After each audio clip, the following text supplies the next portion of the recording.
Bismillahirrahmanirrahim. Assalamualaikum warahmatullahi wabarakatuh.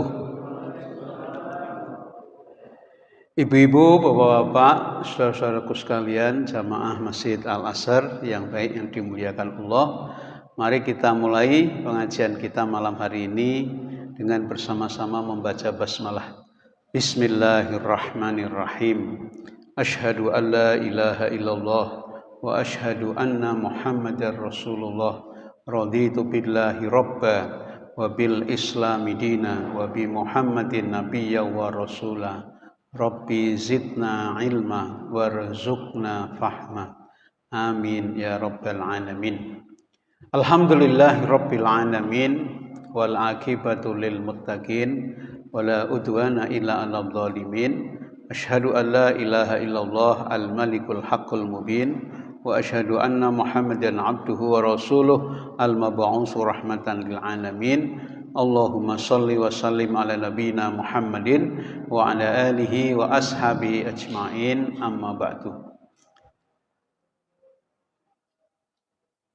Ibu-ibu, bapak dan saudaraku sekalian yang baik yang dimuliakan Allah, mari kita selalu bersyukur kepada Allah Subhanahu wa taala. Alhamdulillah malam hari ini masih diberi umur dalam keadaan sehat walafiat jasmaniah rohaniah kita. Ya, terutama alhamdulillah malam hari ini masih diberikan kesempatan untuk beramal soleh, yaitu hadir di masjid ini untuk sholat jamaah maghrib sekaligus pengajian. Mudah-mudahan kehadiran kita mampu meningkatkan iman takwa kita kepada Allah Subhanahu wa ta'ala. Terkhusus bersyukur kita malam ini masuk tahun baru Islam. Ya, 1 Muharram 1448. Kemarin 407, sekarang 1448. Ya. Bagaimana hari raya dalam Islam itu bagaimana? Ya, ini ada hadis ya yang sahih insyaallah. Qadima Rasulullah sallallahu alaihi wasallam al-Madinata wal ahlil Madinati yaumani yal'abuna fihima. Faqala qadimtu alaikum walakum yaumani tal'abuna fihima wa innallaha qad abdalakum yaumaini khairan minhuma yaumal fitri wa yauman nahri. Ketika Nabi sallallahu alaihi wasallam hijrah ke Madinah, Rasulullah tadinya di Mekah, kemudian hijrah ke Madinah, pindah ke Madinah. Penduduk Madinah memiliki 2 hari raya untuk bersenang-senang dan bermain-main di masa jahiliyah. Maksudnya 2 hari raya sebelum Islam datang. Itu mereka sudah punya 2 hari raya. Maka Rasulullah SAW berkata, aku datang kepada kalian dan kalian mempunyai 2 hari raya di masa jahiliyah yang kalian isi dengan bermain-main. Allah telah mengganti keduanya dengan yang lebih baik bagi kalian, yaitu hari raya Idul Fitri dan hari raya Idul Adha. Jadi tetap 2, tapi dirubah oleh Allah. Yaitu hari rayanya Idul Fitri dan Idul Adha. Berdasarkan hadis ini Bapak Ibu, hari raya dalam Islam itu ada 2 atau cuma 2, yaitu Idul Fitri dan Idul Adha. Nah, itu yang perlu dirayakan, boleh dirayakan. Tentu saja dengan cara-cara yang Allah tuntunkan.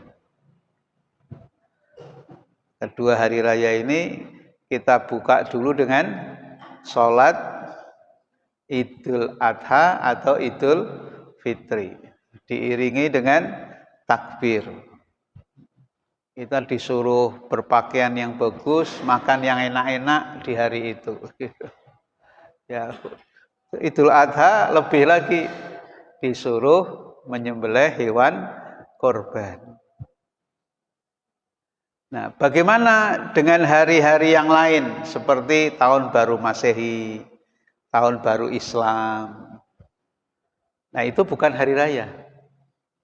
Bukan termasuk hari raya. Ya. Nah, Allah Subhanahu wa taala di dalam Al-Qur'an surat Al-Imran 140 mengatakan begini. A'udzubillahi minasyaitonirrajim. Wa tilkal ayyamu nudawiluha bainan nas wa liya'lamallahu alladhina amanu wa yattahidha minkum syuhada wallahu la yuhibbudz zalimin. Dan hari-hari kami pergilirkan di antara manusia. Jadi hari-hari itu dipergilirkan. Sekarang tanggal 1, nanti tanggal 2, tanggal 3. Sekarang kemarin tahun 1447, sekarang 1448, dipergilirkan oleh Allah. Ya. Agar Allah tujuannya mengetahui mana yang benar-benar beriman dan mana yang tidak beriman. Jadi tujuannya itu dipergilirkan hari itu Allah biar tahu mana yang betul-betul beriman dan mana yang betul-betul atau belum beriman. Dan sebagian di antara mereka ada yang menjadi syuhada dan Allah tidak mencintai orang-orang yang berbuat zalim.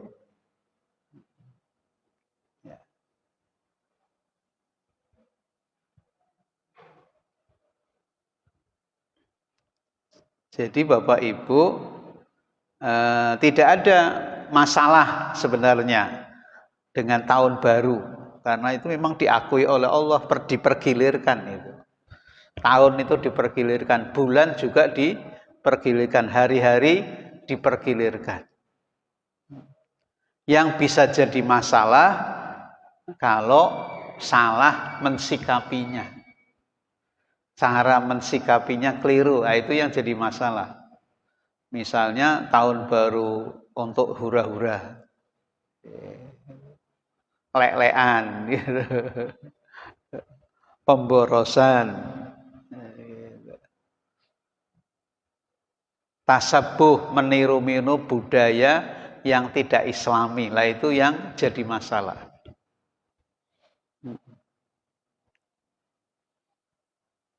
Bagaimana dengan doa akhir tahun dan doa awal tahun?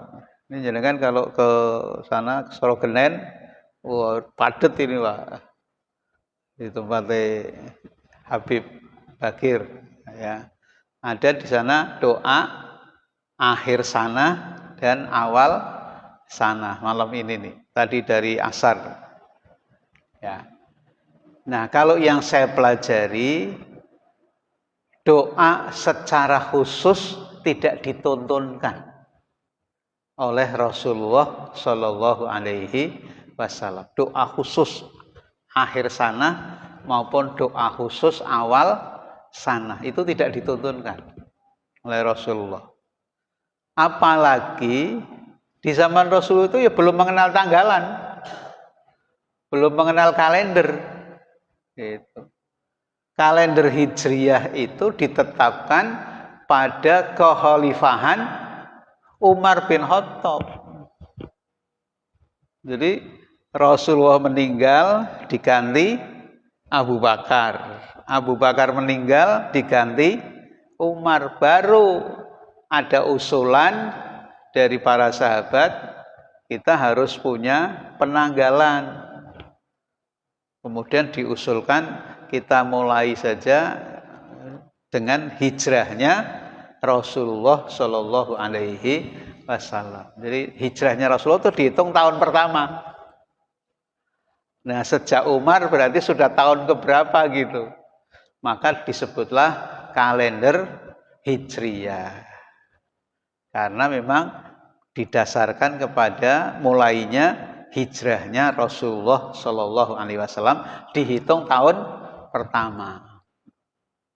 Sejak itu, jadi zaman Rasulullah itu belum ada pergantian tahun. Kalau belum ada pergantian tahun, ya Rasulullah tidak akan mengajarkan doa awal sana maupun doa akhir sana. Yang belum dikenal tahun gitu. Gitu. Adapun doa-doa yang dibaca hari ini itu doa-doa yang disusun oleh para ulama. Nah, soal berdoa itu ya kapan saja boleh berdoa. Di akhir tahun boleh, di awal tahun boleh, di tengah-tengah tahun juga boleh, namanya doa. Dan doa itu tentu saja sesuai yang kita inginkan. Panjenengan pengen apa? Tahun depan pengen diberkahi Allah, ya minta kepada Allah. Ya Allah, berkailah kami di tahun yang akan datang, kehidupan kami, gitu. Misalnya minta diampuni, ya ampuni dosa-dosa kami selama 1 tahun kemarin, misalnya begitu. Boleh-boleh saja, tidak masalah, gitu. Cuma jangan menganggap kalau itu dituntunkan oleh Rasulullah Shallallahu Alaihi Wasallam. Gitu. Jadi kalau doa kapan saja, tapi secara khusus Rasulullah tidak menuntunkan doa awal sana maupun akhir sana. Gitu.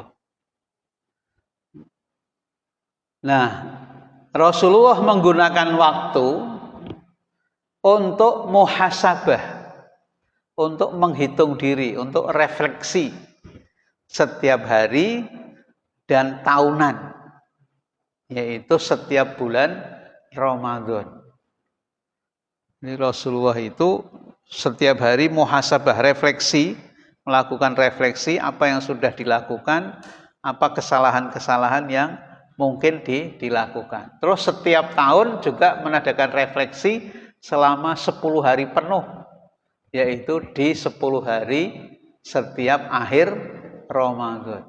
Rasul tidak pulang, Pak, di masjid. Di masjid 10 hari itu di masjid, tidak pulang. Iktikaf betul-betul pagi, siang, sore, malam tidak pulang. Makanannya dikirim 10 hari setiap tahun gitu. Nah, itu mengajarkan kepada kita tentang refleksi tahunan. Nah, refleksi tahunan. Panjenengan kalau mau niru boleh, mau niru penuh boleh, mau niru tidak penuh juga boleh. Pak, saya iktikafnya mulai jam 12 sampai subuh gitu. Boleh, enggak apa-apa. Jam 12 malam sampai subuh. Nah, tidurnya di mana ya? Tidurnya di masjid, enggak apa-apa. Tidurnya di masjid. Jadi jam 12 mulai ya, baca Quran, berzikir. Nanti jam 2 atau jam 1 istirahat tidur. Bangun jam 3 atau setengah 4. Itu karena itu Ramadan, makan sahur. Terus nunggu subuh, habis sholat subuh, tunggu sampai waktu syuruk, matahari terbit, tambah 5 menit, sholat sunnah syuruk 2 rakaat, baru pulang. Gitu. Nah, itu diniati iktikaf. Boleh. Tapi kalau mau mencontoh Rasulullah, setiap Ramadan penuh 10 hari, Pak. Penuh 10 hari. Kalau kita susah 10 hari, kalau belum pensiun ya susah. Kalau kecuali yang sudah pensiun gitu. Ya. Kalau yang belum pensiun susah, mau berangkat kerja belum libur. Nah, bagaimana dengan kita? Muhasabahnya sebaiknya setiap hari. Sebaiknya setiap hari meniru Rasulullah dan Umar bin para sahabat, diantaranya ini Umar bin Khattab. Umar bin Khattab setiap hari, ya Allah, jika selama sehari ini saya melakukan dosa, kesalahan, bahkan berbuat syirik, tutuplah dan ampuni dosa kami. Jika selama sehari ini saya membuat amal soleh, terimalah ya Allah. Nah, ini muhasabah. Maka ucapan Umar terkenal itu, hasibu anfusakum qabla an tuhasabu.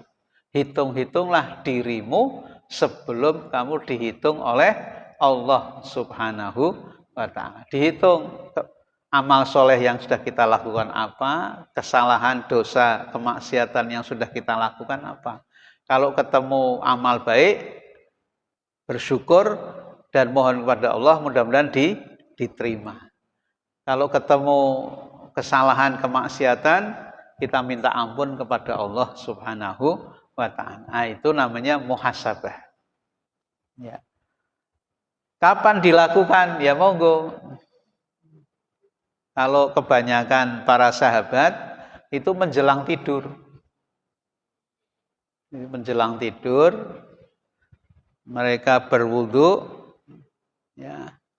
Kemudian ada yang sholat witir, ada yang tidak. Kalau yang khawatir malamnya tidak bisa bangun, maka witirnya ditarik sebelum tidur. Boleh Pak, witir sebelum tidur itu boleh. Artinya memastikan setiap malam sholat witir, karena Rasulullah setiap malam sholat witir, tidak pernah ketinggalan. Ya, maka kalau kita khawatir tidak bisa bangun malam, maka witirnya minimal ditarik sebelum tidur.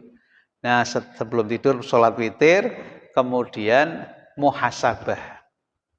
Muhasabah diingat-ingat dari pagi bangun tidur sampai menjelang tidur lagi, ini apa amal soleh yang sudah kita lakukan, terus kesalahan-kesalahan apa yang bisa jadi kita lakukan. Ada yang, Pak, kalau sehari cok klalen Pak, pagi melakukan apa itu cok klalen gitu.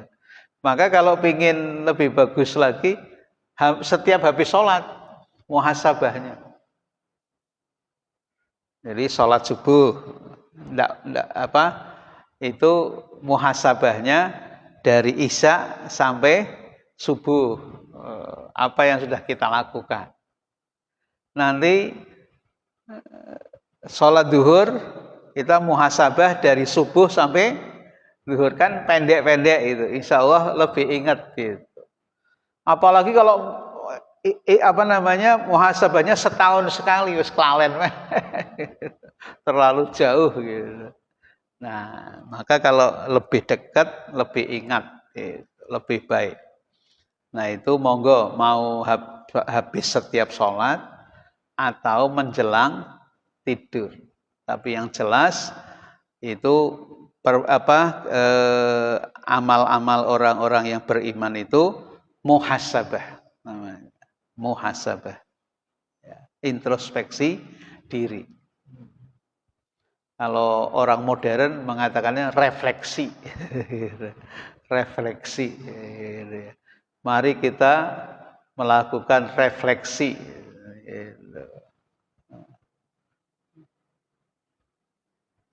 Kemudian karena tahun baru itu pergantian tahun di dalam Islam, maka yang terpenting adalah kita mensikapi di dalam penggunaan waktu. Apa waktu-waktu yang kita lalui kita isi dengan apa? Nah, kita bisa belajar dari Al-Quran, yaitu waktu menurut Al-Quran itu apa? Waktu menurut Al-Quran yang pertama itu al-asru. Al-asru. Ada di surat Al-Asr. Wal asri innal insana lafi husrin illal ladzina amanu wa amilus sholihat wa tawassaw bil haqqi wa tawassaw bis sabr. Jadi al-asru itu kata yang menggambarkan bahwa orang yang beruntung adalah orang yang mengisi waktunya dengan iman dan amal soleh.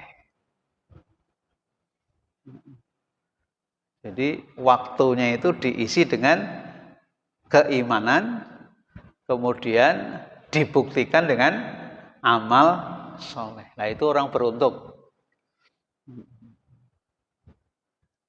Kalau di dalam surat itu kan demi waktu. Innal insana lafi husrin, sesungguhnya manusia selalu dalam keadaan rugi. Ini rugi. Illal ladzina amanu, kecuali orang-orang yang beriman, wa amilus sholihat. Dan orang-orang yang beramal soleh dengan kesabaran, ya, watawasau bil haqqi watawasau bisaq. Jadi dengan melakukan kebenaran dan dengan sabar dilakukannya. Nah, itu yang pertama. Wal asri innal insana lafi khusrin. Jadi ini pengertian waktu dalam Al-Qur'an sekaligus apa yang harus kita lakukan terhadap waktu yang diberikan Allah kepada kita. Kemudian yang kedua, al-mauqut. Ya, al-mauqut. Waktu di dalam Al-Qur'an disebut sebagai al-mauqut, menggambarkan kesuksesan banyak ditentukan oleh kemampuan memanfaatkan waktu. Kalau tadi jelas diisi dengan iman dan amal soleh. Kalau al-mauqut itu ditentukan oleh kemampuan memanfaatkan waktu. Ini di dalam surat An-Nisa ayat 103. Wa idza qadaitumus sholata fadhkurullaha qiyaman wa qu'udan wa ala junubikum wa idza ma'nantum fa'aqimus shalah innas sholata kanat 'alal mu'minina kitaban mauqutah. Nah, mauqut itu dari sini kata-katanya. Maka apabila kamu telah menyelesaikan sholatmu, ingatlah Allah di waktu berdiri, di waktu duduk, dan di waktu berbaring. Jadi suruh ingat Allah terus dalam kondisi apapun. Berdiri ingat Allah, pada saat duduk ya ingat Allah, pada saat berbaring ya ingat Allah. Kemudian apabila kamu telah merasa aman, maka dirikanlah sholat itu sebagaimana biasa. Sesungguhnya sholat itu adalah fardu yang ditentukan waktunya atas orang-orang yang beriman. Nah ini al-mauqut. Itu waktu yang sudah ditentukan. Jadi makanya di dalam hadis ada Rasulullah mengatakan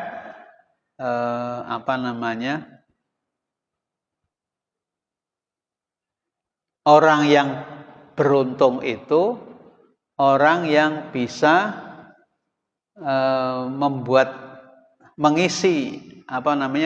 manfaat bagi dirinya dan orang lain.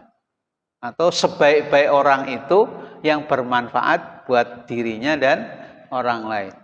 Khairukum anfa'ukum khairun nas anfa'uhum linnas. Nah itu hadisnya. Khairun nas anfa'uhum linnas. Sebaik-baik manusia adalah yang banyak manfaatnya buat orang lain. Artinya bisa mengisi waktunya untuk hal-hal yang manfaat. Nah itu al-mauqut. Karena terkadang ada juga atau bisa juga banyak juga orang yang tidak menggunakan waktunya untuk hal-hal yang manfaat. Waktunya istilahnya diisi dengan hal-hal yang kurang manfaat, bahkan tidak manfaat.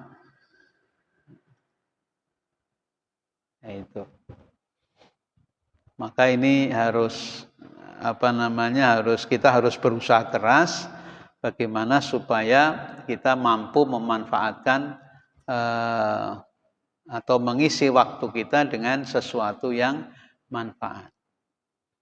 Nah, di antara perintahnya Rasulullah adalah perintah Allah di dalam Al-Qur'an, ya ayyuhalladzina amanu uzkurullaha dzikran katsira. Hai orang-orang yang beriman, perbanyak zikir, berbanyak ingat kepada Allah Subhanahu wa ta'ala. Ingatlah Allah dengan sebanyak-banyaknya ingat.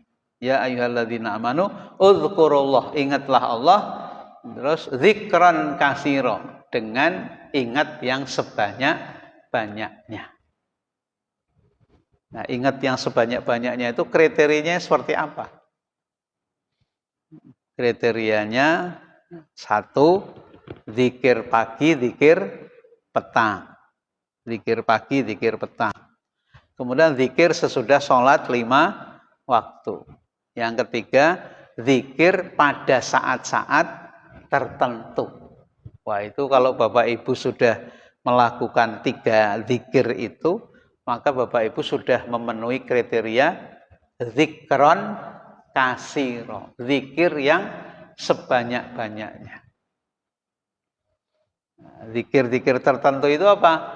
Ya, panjenengan dalam melakukan kegiatan, dalam kegiatan dari mulai bangun tidur sampai tidur lagi itu kan, kalau minimal kalau mau memulai sesuatu, bismillahirrahmanirrahim, kan gitu. Nanti mengakhiri sesuatu, alhamdulillahirabbil alamin. Masih jalan kok ada kecelakaan kecil, inna lillahi wa inna ilaihi raji'un. Masih dalam kehidupan sehari-hari kok menyadari melakukan kesalahan, astagfirullahaladzim, kan gitu. Sampai dituntunkan itu kalau panjenengan naik motor atau jalan kaki atau naik kendaraan gitu, kalau jalannya naik, zikirnya apa? Naik subhanallah, subhanallah, subhanallah, subhanallah. Kalau naik, kalau turun, Allahu Akbar, Allahu Akbar, sampai segitunya. Jadi itu namanya zikir-zikir tertentu. Mau makan, Allahumma barik lana, ya minimal bismillah tadi ya. Tapi kalau mau ditambahi Allahumma barik lana. Nanti sesudah makan berdoa lagi. Bercermin, berdoa. Masuk kamar mandi, berdoa. Keluar kamar mandi, berdoa. Itu zikir-zikir tertentu. Lah kalau itu dilakukan semua, maka Bapak Ibu sudah banyak berzikir kepada Allah Subhanahu wa ta'ala. Nah, itu namanya al-mauqut. Ya, mampu atau mengisi waktunya dengan hal-hal yang manfaat. Kemudian yang ketiga, waktu dalam Al-Qur'an apa? Ad-dahr. Ad-dahru. Ya. Menggambarkan bahwa manusia pada awalnya tidak ada, kemudian menjadi ada, dan keberadaannya terikat oleh waktu. Berada di surat Al-Insan ayat 1 sampai 3. Nih. Hal ata alal insani, ngopinya kurang pas ini. Hal ata alal insani hinum minad dahri lam yakun syai'an madzkura. Ya. Bukankah telah datang atas manusia satu waktu, ya, dahr, ya, dahr itu satu waktu dari masa sedang dia ketika itu belum merupakan sesuatu yang dapat disebut. Ya. Maksudnya kita sebelum lahir kan tidak ada. Tidak ada apa-apa, kita tuh tidak ada kan, artinya tidak ada gitu. Nah ini ayatnya ini mengatakan bahwa telah datang atas manusia satu waktu dari masa sedang dia ketika itu belum merupakan sesuatu yang dapat disebut, bahkan belum ada. Terus kemudian inna khalaqnal insana min nutfatin amsad nabtalihi faja'alnahu sami'an basira. Sesungguhnya kami telah menciptakan manusia dari setetes air mani yang bercampur, yang kami hendak mengujinya dengan perintah dan larangan. Karena itu kami jadikan dia mendengar dan melihat. Kemudian inna hadainahu sabila imma syakiran wa imma kafura. Sesungguhnya kami telah menunjukinya jalan yang lurus, ada yang bersyukur dan ada pula yang kufur, tidak bersyukur kepada Allah Subhanahu wa ta'ala. Nah, ini ad-dahr. Ya. Jadi dengan pengertian ad-dahr ini kita diingatkan oleh Allah apa? Tentang bahwa pada waktu itu kita belum bisa disebut apa-apa.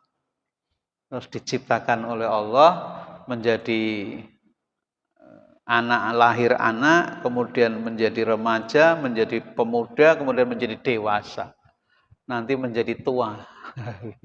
Terus kemudian nanti kembali lagi kepada Allah Subhanahu wa ta'ala. Kemudian yang keempat, waktu di dalam Al-Quran itu disebut ajal. Ajal. Ya. Ajal ini menggambarkan segala sesuatu pasti ada ujungnya, pasti ada akhirnya. Ajal ini waktu, Pak. Kalau sudah datang ajalnya, nah gitu kan, berarti apa? Sudah datang waktunya kan gitu ya, sama juga gitu. Jadi ajal itu juga waktu. Cuma Al-Quran memberikan pengerti istilahnya apa? Al-Quran mengajarkan kepada kita waktu itu tidak hanya al-asr saja gitu, tapi ada al-asr, ada ad-dahr, ada ajal gitu. Ya.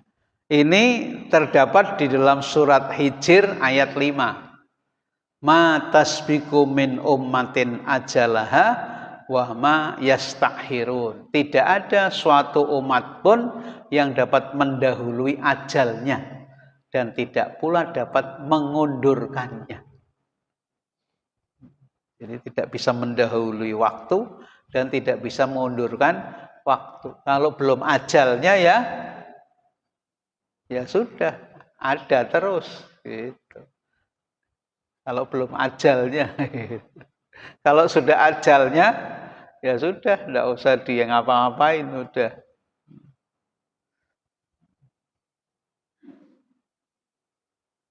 Apapun makhluk Allah di dunia ini, semua ada ajalnya. Pohon pisang ditebang, tumbuh lagi, tebang lagi, tumbuh lagi. Tapi nanti satu ketika, tidak usah ditebang, mati sendiri. Karena sudah sampai ajalnya. Masya Allah ya.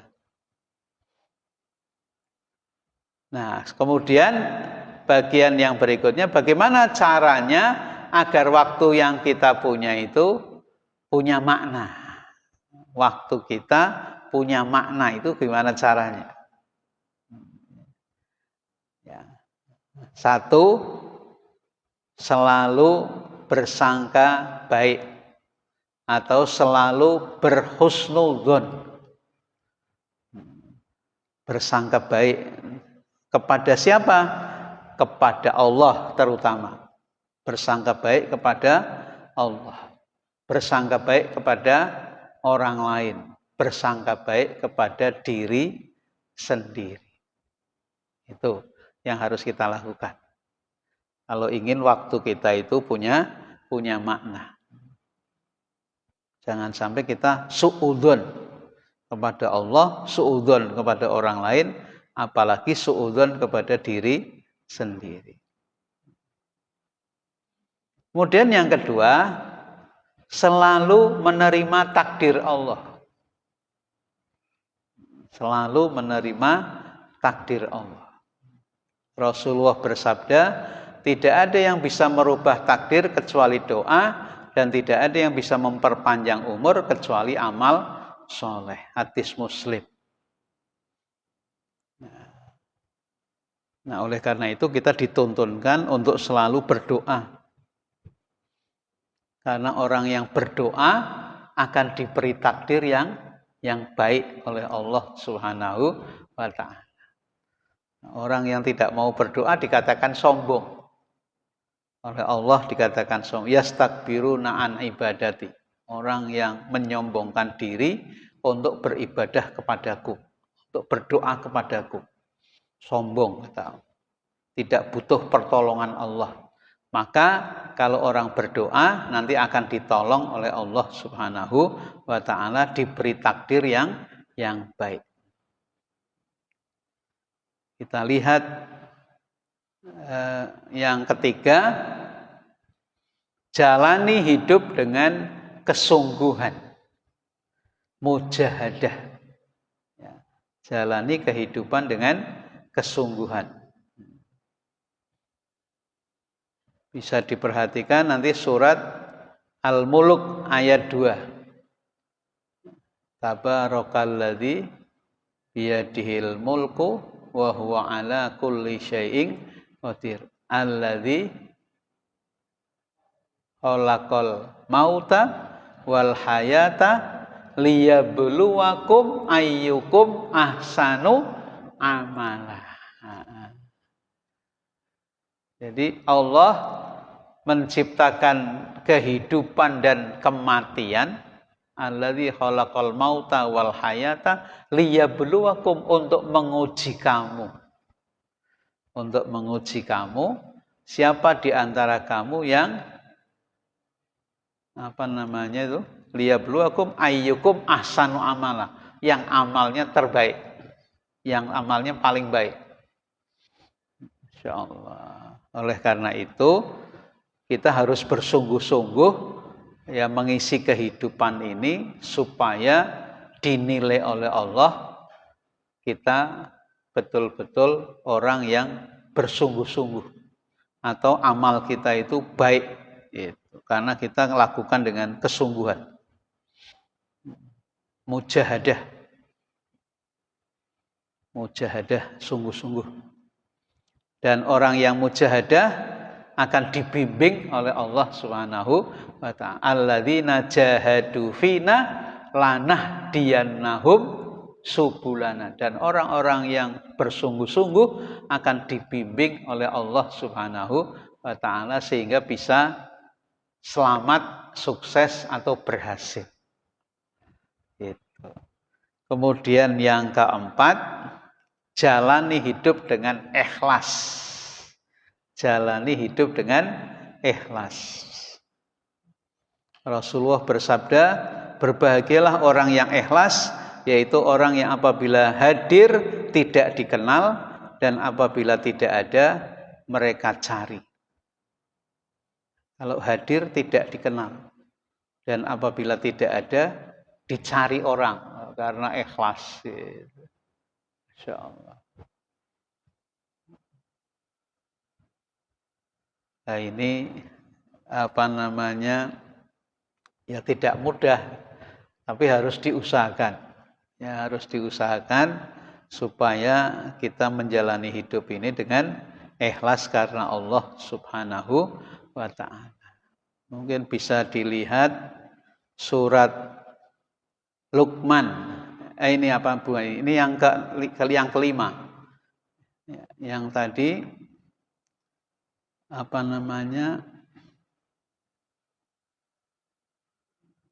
disampaikan oleh Rasulullah hanya ciri orang ikhlas.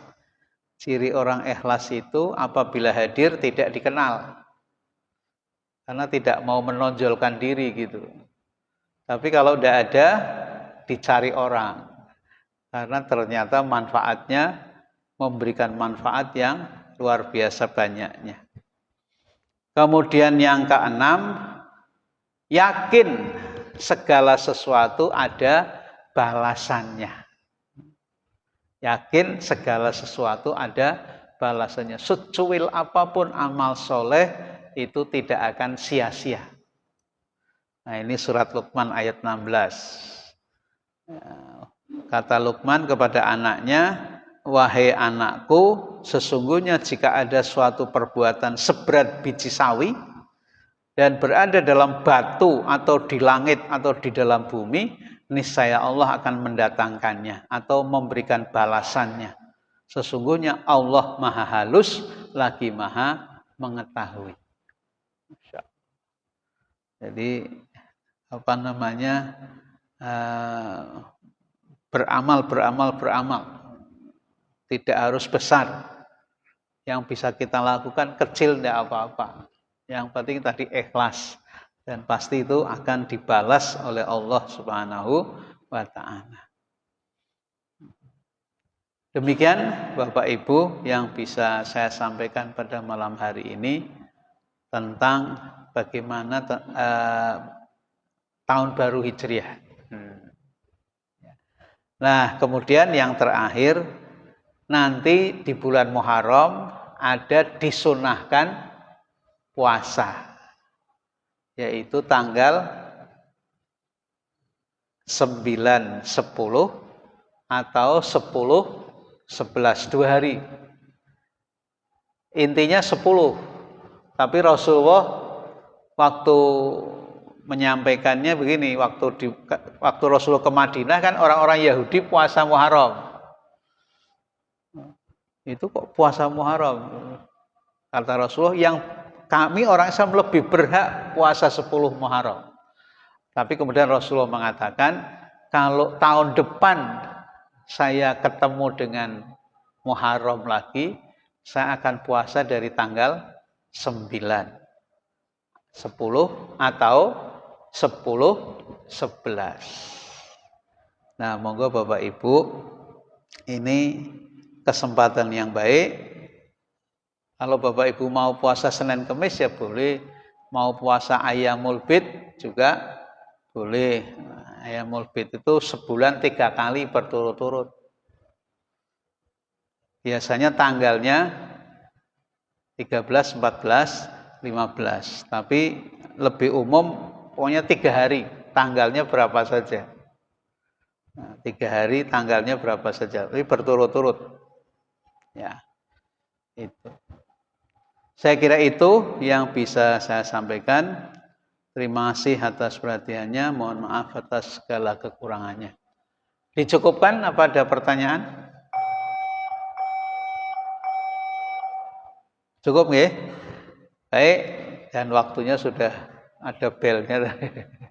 Mari kita akhiri dengan Alhamdulillahirabbil alamin. Subhanakallahumma wa bihamdika asyhadu an la ilaha illa anta astaghfiruka wa atubu ilaik. Wassalamualaikum warahmatullahi wabarakatuh.